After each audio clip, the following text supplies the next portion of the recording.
What वृक्ष बहुत दूर है या आपको वट वृक्ष नहीं मिल रहा है तो आप वट सावित्री व्रत का पूजन कैसे करेंगे, इसकी संपूर्ण जानकारी आपको आज की वीडियो में मिलेगी। वीडियो को आप अंत तक जरूर देखना। राधे राधे एवरीवन। आज की वीडियो में मैंने दिखाया है कि घर पर हम वट सावित्री व्रत का पूजन कैसे करते हैं। तो देखिए, सुहागन महिलाएं अपने पति की लंबी उम्र और अखंड सुहाग की प्राप्ति के लिए वट सावित्री व्रत का पूजन करती हैं। वट सावित्री व्रत इस वर्ष 26 मई को मनाया जा रहा है। 26 मई के दिन सुबह सुबह स्नान आदि करने के बाद सबसे पहले तो हमें पूजा के लिए प्रसाद बनाना है। वट सावित्री पूजा में गेहूं के आटे से बनी हुई मिठाई चढ़ाई जाती है। तो आप मीठी पूरी, पूड़े या गुलगुले बना सकते हैं। आप चाहें तो आप हलवा भी बना सकते हैं। तो यहाँ पर सबसे पहले स्नान आदि करके हम प्रसाद बना लेंगे। प्रसाद और सारी सामग्री की तैयारी करने के बाद जिस जगह पर भी हमें पूजन करना है उस जगह को हम अच्छे से साफ कर लेंगे। हो सके तो खुली जगह पर, घर में जो भी खुला जगह है उस पर आप पूजन कीजिए, क्योंकि परिक्रमा वगैरह करनी होती है तो थोड़ा सा हमें एरिया ज़्यादा चाहिए होता है। तो घर के आंगन को मैंने साफ कर लिया है। इसके बाद देखिए, हमें बड़ की एक टहनी चाहिए होगी। वट सावित्री व्रत में बड़ के पेड़ का पूजन किया जाता है, यानी वट वृक्ष का पूजन किया जाता है। अगर आप वट वृक्ष के पास जाकर पूजन नहीं कर पाते हैं तो कोई बात नहीं, आप घर पे वट वृक्ष की यानी बड़ के पेड़ की एक टहनी मंगवा लीजिए। ये ध्यान रखना है कि अगर आप टहनी का पूजन कर रहे हैं तो टहनी अमावस्या से यानी वट सावित्री व्रत की पूजा से एक दिन पहले ही आप मंगवा लीजिएगा, क्योंकि अमावस्या के दिन बड़ पीपल को तोड़ना शुभ नहीं माना जाता। पत्ते आप तोड़ सकते हैं, टहनी नहीं तोड़ी जाती है। और जो भी टहनी आप मंगवाएं उस पर फल और कोपल आनी जरूरी होती है। तो देखिए, इस तरह की टहनी आपको मंगवानी है। टहनी मंगवा के जब हम पूजा करेंगे तो पूजा करने से पहले हम इस टहनी को किसी गमले में लगा लेंगे। आप गमले में लगा सकते हैं या जल के लोटे में भी आप इस टहनी को लगा सकते हैं। हम पूजा शुरू करेंगे तो सबसे पहले हमें बड़ के जो पत्ते होते हैं उनके गहने बना के पहनने होते हैं। अगर आपको गहने बनाने आते हैं तो गहने बनाकर पहन लीजिए, नहीं तो एक पत्ता आप अपने जूड़े में या चोटी में लगा सकते हैं। शास्त्रों के अनुसार सावित्री माता ने जब बड़ मास का पहली बार पूजन किया था तो उन्होंने बड़ के पत्तों से बने हुए गहने पहने थे, इसीलिए बड़ के पत्तों के गहने इस पूजन में जरूर पहनने होते हैं। तो एक पत्ता हमने बालों में लगा लिया है। हम सबसे पहले वट वृक्ष में जल सींच देंगे। उसके बाद हमें गौर गणेश की स्थापना करनी है। तो यहाँ पर हमने गणेश जी और गौरा माता यानी पार्वती माता की मूर्तियां बना ली हैं। मिट्टी से गोल गोल आकार में हमने मूर्तियां बनाई हैं। आप जैसा भी आकार आपको आता हो वैसा बना सकते हैं, या आप चाहें तो आप सुपारी से भी बना सकते हैं। ये सत्यवान और सावित्री माता की मूर्तियां बनाने की जरूरत नहीं है। उनका आप चाहे तो बड़ के पेड़ पर आप किसी पत्ते पर चित्र बना दीजिए, नहीं तो बड़ के पेड़ का जब पूजन करेंगे तब हम उनका भी ध्यान करेंगे और उनका पूजन बड़ के पेड़ के पूजन के साथ ही हो जाएगा। तो यहाँ पर हमने गणेश जी और गौरा माता यानी पार्वती माता की मूर्तियां बना ली हैं। बड़ का एक पत्ता लेंगे, पत्ते के ऊपर हम गणेश जी को विराजमान करेंगे, साथ में ही हम यहाँ पर पार्वती माता को भी विराजमान कर देंगे। इसके बाद हमें कलश की स्थापना करनी है। तो यहाँ पर पीतल का, तांबे का या मिट्टी का कोई भी कलश आप ले सकते हैं। कलश के कंठ पर हम मोली बांध देंगे और कलश पर हम स्वास्तिक बना देंगे। इसके बाद कलश को कंठ तक जल से भर के इस जल के अंदर हमें हल्दी, सुपारी, सिक्का, थोड़े चावल और फूल डालना है। अब इस कलश में हम पंच पल्लव यानी 5 आम के पत्ते लगाएंगे। आप आम के पत्ते लगा सकते हैं, आम के पत्ते ना हो तो अशोका के पत्ते भी ले सकते हैं। अब कलश के ऊपर पत्ते लगा दिए हैं, फिर इसके ऊपर कोई भी एक पात्र हम अनाज से भर के रख देंगे और जमीन पर थोड़ा अनाज रख के उसके ऊपर हम इस कलश की स्थापना कर देंगे। हमने दीप कलश की स्थापना की है, तो यहाँ पर जो अनाज का पात्र है उसके ऊपर हम एक दीपक रखेंगे। देसी घी का दीपक हमें रखना है। देखिए, इस बार वट सावित्री अमावस्या के दिन सोमवती अमावस्या भी है और सोमवती अमावस्या के दिन रुई नहीं जलाई जाती है। तो जो आप बाती लेंगे वो बाती आप या तो कच्चे सूत की बना लीजिए या कलावा यानी मोली की भी आप बना सकते हैं। तो यहाँ पर हमने कच्चे सूत की बाती जलाई है।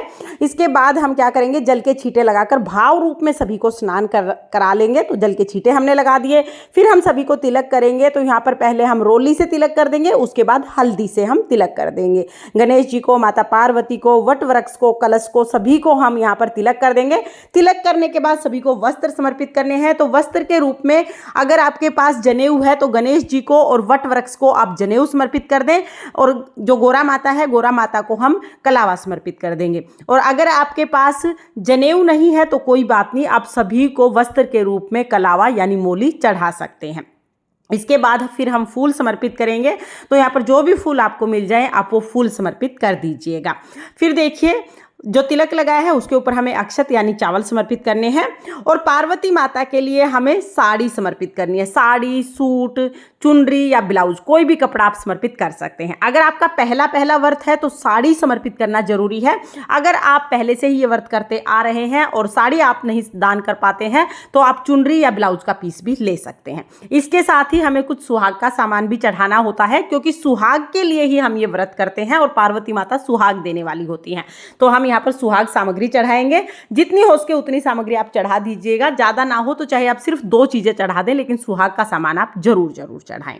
तो हमने सुहाग सामग्री चढ़ा दी है। इसके बाद फिर हम भोग चढ़ाएंगे। तो भोग के रूप में जो भी ऋतुफल आपके पास अवेलेबल हो आप वो ऋतुफल समर्पित कर दीजिएगा।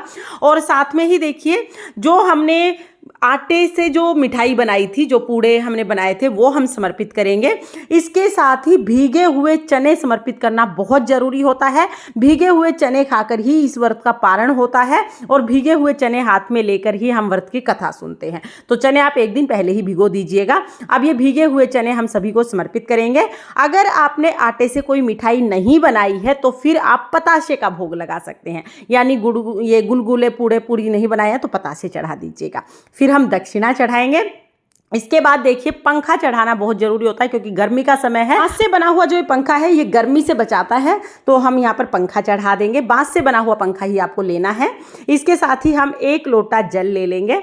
और ये सारी चीज़ें चढ़ाने के बाद फिर हमें वट सावित्री अमावस्या की, वट सावित्री व्रत की कथा सुननी है। कथा सुनने के लिए हम अपने हाथ में चने लेंगे। तो भीगे हुए चने हमने अपने हाथ में ले लिए हैं। अब हम वट सावित्री अमावस्या की व्रत कथा सुनेंगे। तो व्रत कथा का वीडियो आपको चैनल पर मिल जाएगा, लिंक मैं डिस्क्रिप्शन में दे दूंगी, आप वहां से देख लेना। अभी अगर कथा सुनाऊंगी ना तो फिर वीडियो बहुत लंबा हो जाएगा, इसलिए कथा का वीडियो मैंने अलग कर दिया है। कथा सुनने के बाद जो चने हमने हाथ में लिए हैं वो हम वृक्ष को और गौर गणेश को समर्पित कर देंगे। इस तरह से कथा सुनने के बाद फिर हमें आरती करनी है। तो देखिए, क्योंकि हमने यहाँ पर दीप कलश की स्थापना की है तो जो कलश के ऊपर हमने दीपक रखा है उसको नहीं उठाना है। अलग से कपूर जलाकर या अलग से दिया जलाकर फिर हम आरती करेंगे। तो बहुत ही प्रेम पूर्वक पहले हम यहाँ पर गणेश जी की आरती करेंगे, फिर भगवान शिव माता पार्वती की आरती करेंगे। बहुत ही प्रेम पूर्वक आरती करने के बाद हाथ जोड़कर पूजा में रही कमियों के लिए क्षमा याचना करेंगे और अपने पति की लंबी उम्र के लिए, अपने अखंड सुहाग के लिए माता पार्वती से प्रार्थना करेंगे। इस तरह से हमारी जो पूजा है वो पूर्ण हो जाएगी। तो इस तरह से हम पूजा कर लेंगे। इसके बाद फिर हमें परिक्रमा करनी है। देखिए, कुछ लोग आरती करने से पहले परिक्रमा कर लेते हैं और कुछ लोग आरती करने के बाद परिक्रमा करते हैं।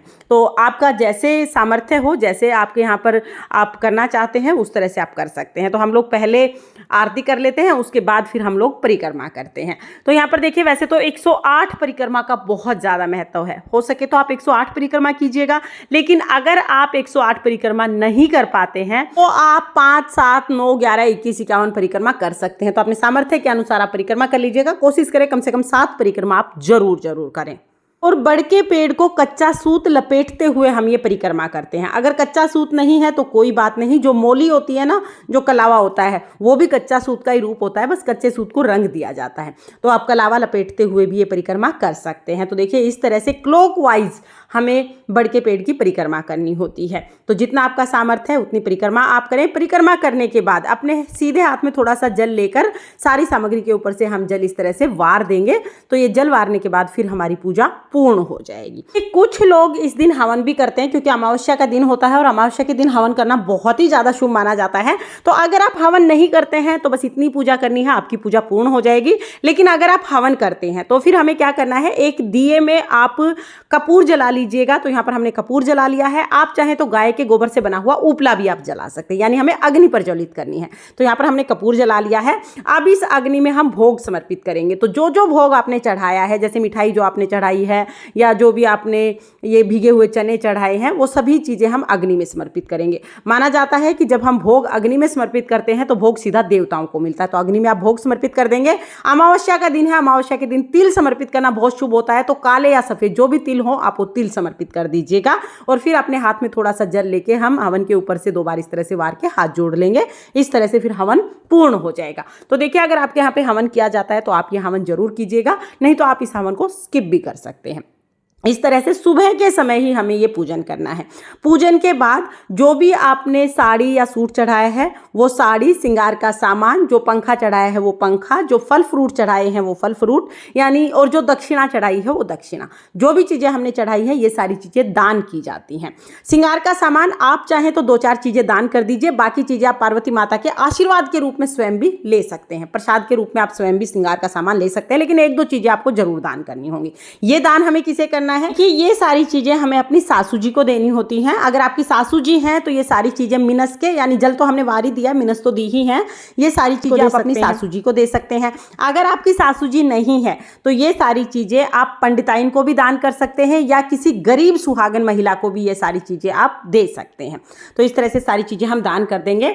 अगले दिन हमें कलश उठाना है और अगले दिन ही जो ये टहनी हमने लगाई है इसका विसर्जन भी करना है। तो टहनी का जब आप विसर्जन करेंगे, आपके घर के आसपास कोई नदी तालाब है तो वहां पर आप विसर्जित कर दीजिए, नहीं तो आप किसी गमले में इसे रख दीजिए, ये थोड़े दिन में खाद बन जाएगी। अगले दिन जब हम कलश उठाएंगे तो कलश के जल के छींटे पूरे घर में लगाकर उसके बाद सारे जल को हम पौधों में सींच देंगे। और देखिए, वट सावित्री जो व्रत है ये 2 तरह से किया जाता है। क्षेत्र के अनुसार थोड़ा सा बदलाव हो जाता है। किसी किसी के यहाँ पर पूजा तक का व्रत किया जाता है, यानी बिना अंजल ग्रहण किए पहले सुबह सुबह हम पूजा करते हैं और पूजा करने के बाद व्रत का पारण कर लेते हैं। और किसी किसी के यहाँ पर पूरे दिन का व्रत किया जाता है। आपने पूजा तक के व्रत किया हो चाहे आपने पूरे दिन का व्रत किया हो, पूजा विधि एक जैसी ही रहती है। और ये मैंने संपूर्ण पूजा विधि दिखाई है। अगर आप सरल पूजा विधि देखना चाहते हैं तो कमेंट कर दीजिएगा, मैं सरल पूजा विधि का वीडियो भी बना दूंगी। तो फ्रेंड्स, इस तरह से वट सावित्री व्रत का पूजन हम सुबह के समय कर लेते हैं। कि किसी किसी के यहाँ पर पार्वती माता से सुहाग लिया जाता है तो पहले पार्वती माता को हम सिंदूर चढ़ाते हैं 5 बार, 7 बार, 3 बार, कितनी बार भी आप सिंदूर चढ़ा दीजिए। उसके बाद अपनी चुनरी से थोड़ा थोड़ा सिंदूर टच करते हैं पार्वती माता की मांग से और अपनी मांग पर लगा लेते हैं। इस तरह से किसी के यहाँ पर सुहाग लेने का रिवाज है तो वो इस तरह से सुहाग ले सकता है। वैसे तो मैंने पूजा से रिलेटेड सभी बातें क्लियर करने की कोशिश की है, लेकिन फिर भी अगर कोई डाउट है तो आप कमेंट कर दीजिएगा, मैं रिप्लाई करने की पूरी कोशिश करूंगी। तो फ्रेंड्स, आपको ये संपूर्ण विधि कैसी लगी कमेंट करके जरूर बताना। और अगर ये वीडियो आपको पसंद आया हो, वीडियो आपके लिए थोड़ा बहुत भी यूजफुल हो तो प्लीज वीडियो को लाइक कर देना। और हम महिलाएं घर में तीज त्योहार कैसे करते हैं ये देखने के लिए मेरे चैनल को सब्सक्राइब कर लेना। और हाँ, सरल विधि भी जरूर देख लेना ताकि आप अपनी सुविधा के अनुसार जैसा चाहें वैसे पूजा कर सकें। भगवान शिव शंकर और माता पार्वती की कृपा आप पर सर्वदा बनी रहे और आपको अखंड सुहाग की प्राप्ति हो। राधे राधे।